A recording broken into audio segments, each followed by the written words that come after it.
Hello, Pony. It's your favorite fluffy pony, Venomous Pie, and I'm going to do another death battle reaction since my previous one, which is the Raven vs. Twilight Sparkle, was proven to be successful. And just from the view count, I assume that a lot of you guys really want this to continue, so might as well do the newest death battle that just got released today. Jotaro versus Kenshiro.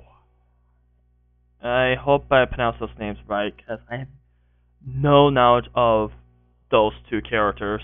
So this is gonna be interesting.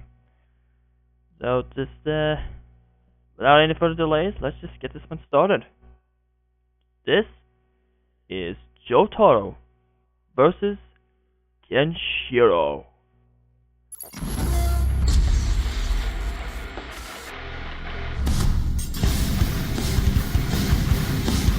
We've covered a lot of macho heroes here on Death Battle, but these two are as manly and stoic as they come. It's all in those sweet-ass jackets. I mean, I guess they're pretty badass, too. Jotaro Kujo, the delinquent turned hero from JoJo's Bizarre Adventure.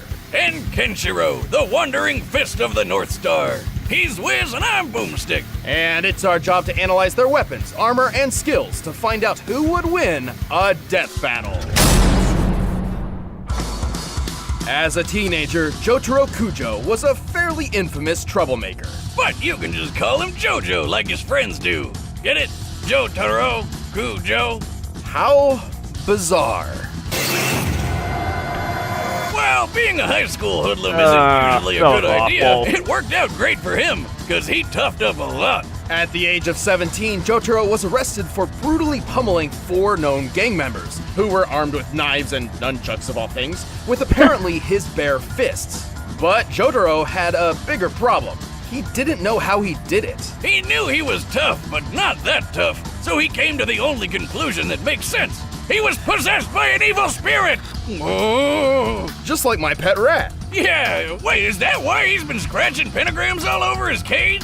You'll find out. But then Jotaro did something absolutely crazy. To prove his theory, he swiped a police officer's gun, pointed it straight at his head, and fired. And that's how he died. Just kidding! A third arm popped out of his body to stop the bullet, of course! This strange being attached to Jotaro wasn't an evil spirit at all. It's an entity physically generated by Jotaro himself, and inherited through his bloodline. Yeah, lots of the JoJo family has them, including his granddad, Joseph. These beings are called stands, literally because they stand by you. Yeah. And I guess it's not wrong. It's so lame. Stands are powered by the user's life force, and turns out Jotaro's life force is supercharged because he's got one of the strongest stands of all, Star Platinum. Star Platinum has superhuman strength, speed, precision, and vision. He can even phase through bodies and affect a person's inner organs. Plus, while Star Platinum can take a solid hit, most stands can only be damaged by other stands or stand users.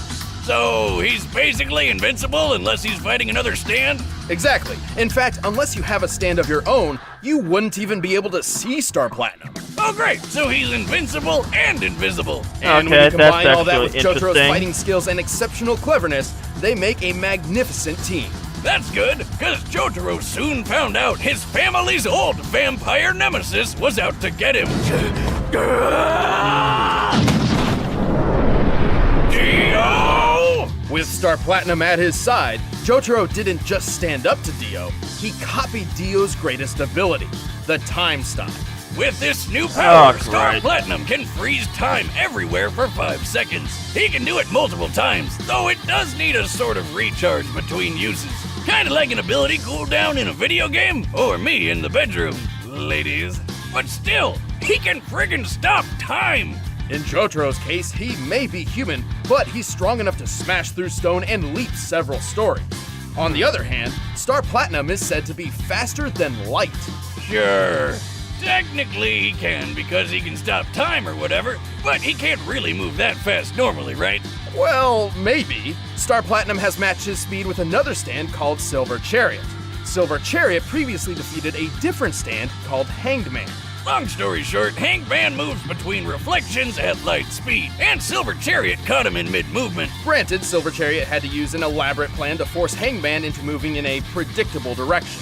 If Silver Chariot was truly faster than light, he wouldn't have needed to resort to such a plan. But the fact he caught Hangman at all is proof enough that he's at least close to light speed. Ooh. So that means Star Platinum is close to light speed too, and he's got the super strength to back up his super speed. He can lift a steamroller that's around 60 tons. He broke the top of this building off and threw it like a javelin. And then there's the time that he broke a giant monster lady's teeth that were harder than diamonds. The definition of hardness refers to an object's protection from scratches, but we could also compare this to pressure resistance, or the possibility of fracture through a diamond's cleavage. Not that kind of cleavage. The toughest You said diamonds it, not break me. around 600 gigapascals. This means Star Platinum can clearly strike with a force equivalent to 3 million tons. Turns out diamonds aren't forever when Star Platinum's around. What can't this guy do? Sounds like nobody could beat him. Maybe not, but unlike Stans, Jotaro isn't invincible or invisible. And whenever Jotaro is hurt, Star Platinum feels the same pain. In fact, when a stand user dies, so does their stand, and vice versa. Sure, but with a Makes guy sense. like Star Platinum having his back, I don't think Jotaro has a whole lot to worry about. These two are one kick-ass duo. And stylish. Your receipt. You can keep the freaking change.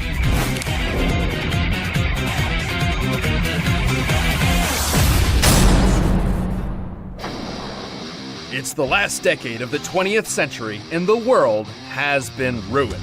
In this apocalyptic age, the strong survive, and the weak kneel. Only one man challenges this new society, and fortunately, he has the literal power to do it.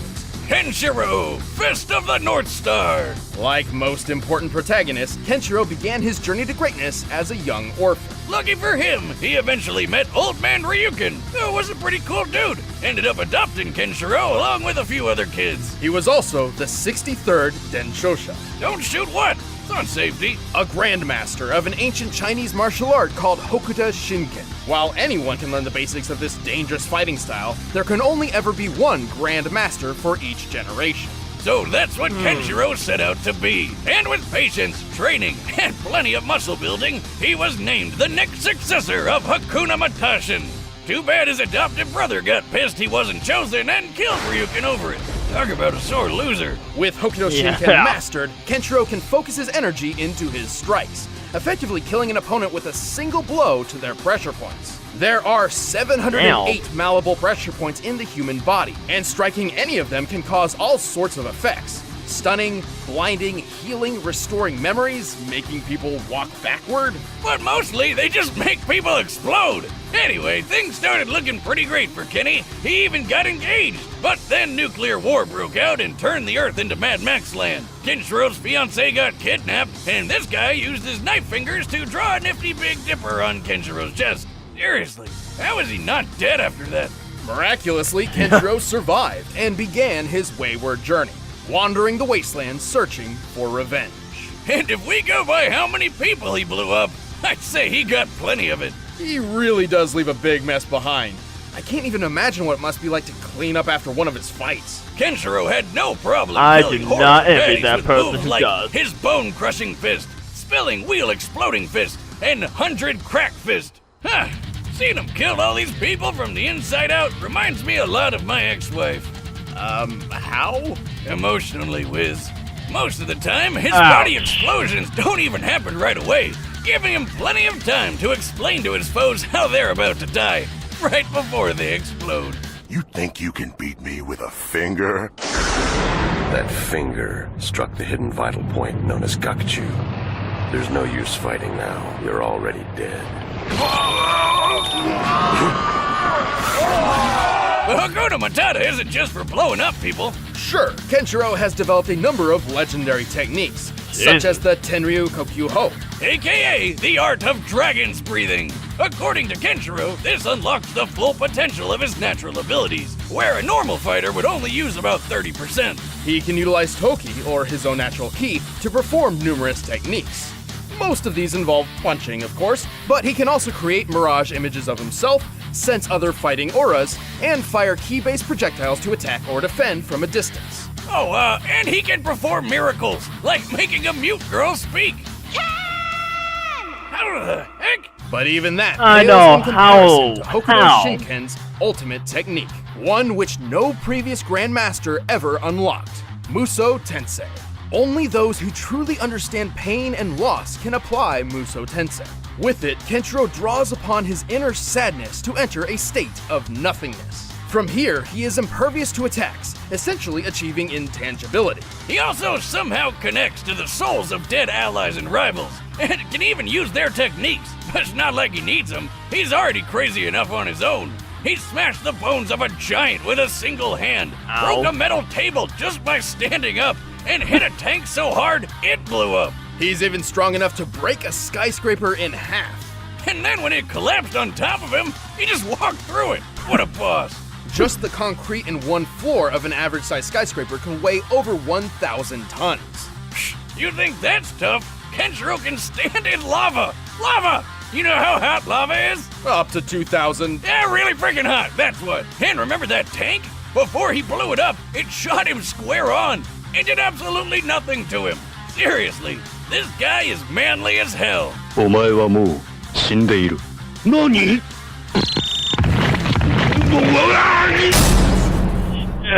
Alright, the combatants are set. Let's end this debate once and for all. But first, these guys are so stylish, you know they're rocking MeUndies. Okay, I honestly don't know who's gonna pull this off.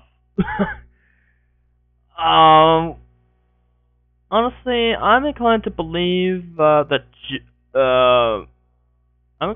Kenshiro is gonna pull this off because, but if it's Jotaro, they did reveal one critical weakness, and that is Jotaro himself. If he can feel pain, then his stand can feel pain too. So that is very critical weakness, and I think that's gonna be exploited in this fight. So yeah, I'm pulling for Kenshiro on that, even though I know next to nothing about both these characters. And I never really watch anime, so this is new knowledge to me. So yeah, let's get started, shall we? My life, and it's time to let MeUndies change yours. Go to MeUndies.com/battle right now. But first, it's time for a death battle!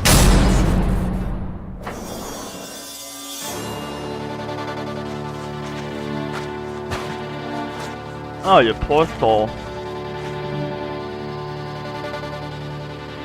Oh no!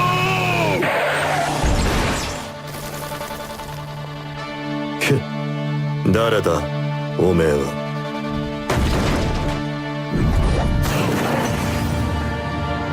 おい、じじい。やるっていうのなら、相手になろう。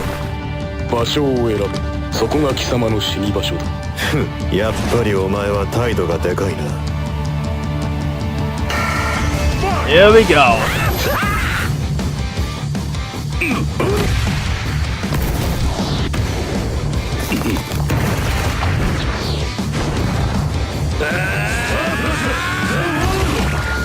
Whoa.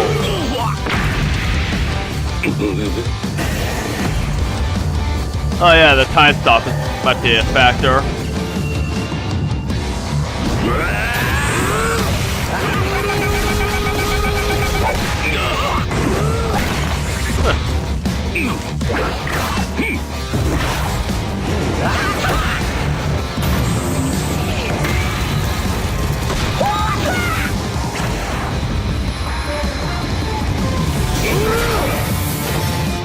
Who is he?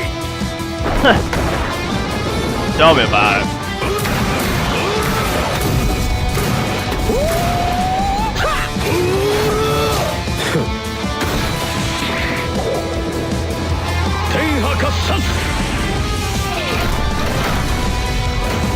Star Plus!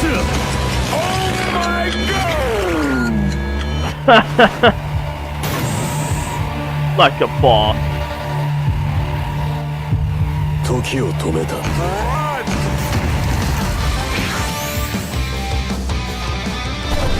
お前はもう死んでいる。Huh? Pressure point.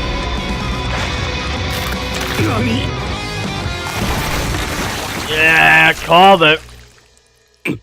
Son of a bitch! KO! Whoa, wait, what just happened? Well, all Kenshiro needed to do to win was just get one hit in. But this matchup was far closer than that makes it seem. Of course it was. Kenshiro spent the whole time fighting Star Platinum, who he couldn't even see. Lucky for him, once he figured that out, his ability to sense other fighting auras helped him keep track of SP. But no matter what he did, Kenshiro isn't a stand user, so he couldn't actually hurt Star Platinum. Then again, Star Platinum's own strength wasn't quite enough to hurt Kenshiro much either. One of Star Platinum's greatest strength feats involves breaking and throwing a small section of a building. In comparison, Kenshiro broke an entire building, let it fall on him, and acted like it wasn't even there. Also, while Jotaro may be skilled in deducing his enemy's weaknesses and strategies in mid-fight, Kenshiro's skills, durability, and straightforward approach meant there really wasn't anything for him to pick apart here. Kenshiro did have trouble with Jotaro's time stopping and Star Platinum's speed. However, with his awesome durability plus additional intangibility when using Musou Tensei, Kenshiro survived the time stops. And the time stops cooldowns between uses gave Kenshiro enough time to work around them. The time stop has been worked around by foes in Jotaro's past before, and as far as speed was concerned, Kenshiro may not have been faster than Star, but a mix of Musou Tensei and Mirage clones were more than enough to get by. And let's be real, Jotaro never stood a chance against Kenshiro by himself. In the end, both combatants had plenty of advantages, but Kenshiro's techniques and overwhelming power ended this fight. Jojo didn't stand a chance. The winner is Kenshiro. Okay. Hey guys, thanks for watching this death battle. If you want to see exclusive commentary, click that link right over there. And if you guys want to pick up the fight track for this episode, link in the description. Okay, before we get to the next step, what they're gonna announce next time, allow me to get some conclusions about this one. Definitely not as impactful as Raven vs. Twilight. Then again, that could be because I knew nothing about these characters before this death battle came out. Not anything against both those shows, it's just not my thing. I don't really watch that much anime, so all this was kind of new knowledge to me. The choreography at the battle was really cool. The only real criticism I got is that the animation for the sprites are a little stiff, especially in comparison to some of the previous works. Most recently, Raven vs. Twilight, they used a lot of sprite animation, and my god, their sprite animation for that one was really freaking good. This one isn't really as fluid. Not a real big complaint, but it's just something I kind of noticed. But overall, it was pretty good. Not as entertaining as the previous one, but it's still fun nonetheless. And freaking brutal as heck. Jeez. Alright. Now, before I go, let's check and see what's coming up next. Shall we?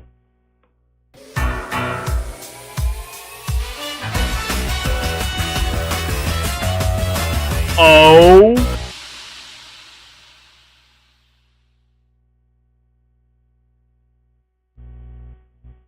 Well. That just happened. Oh, this ought to be. I got nothing. I got nothing. That's gonna be. This is gonna be good. I was kind of hoping that Spiral would have been against Twilight in the previous one, but I'll take this. I mean, that's pretty similar to what they did with Mario vs. Sonic, so this ought to be interesting. Definitely looking forward to that one. But other than that, I really got not much else to say. If I'm gonna go for overall grade for this Jotaro vs. Kenshiro death battle, I'm gonna give this one an 8.5 out of 10. While I gave the Raven vs. Twilight Sparkle a 9 out of 10. Good choreography.